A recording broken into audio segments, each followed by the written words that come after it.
maraming katanungan, subalit hindi makatagpo ng tiyak na kasagutan. Sa mga naririnig at natutuklasan ay lalong kang naguluhan, sapagkat kanilang mga katalinuhan ang tanging batayan.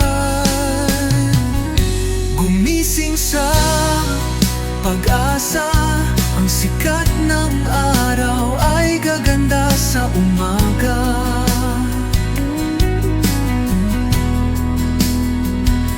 Pakinggan ang tinig niya, kapayapaan ay matatagpuan sa tuwina.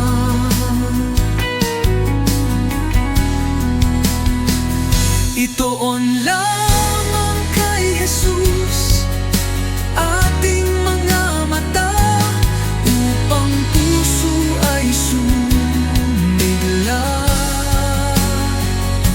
Walang pagsubok na hindi makakaya, basta siya ang laging iununa.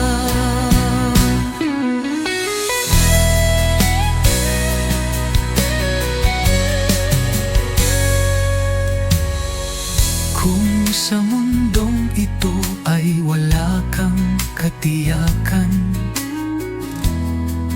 mga plano sa buhay, kay hirap makamtan ng lubusan.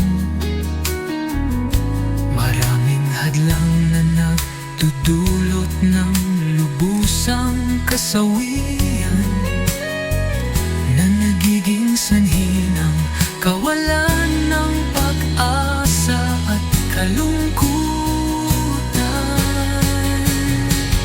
Kung ang paligid mo ay nababalot ng kadiliman, mga pagsubok sa bawat araw na nagdulot ng kaguluhan, pasakit sa iyong puso na naging sanhi ng kapigatian.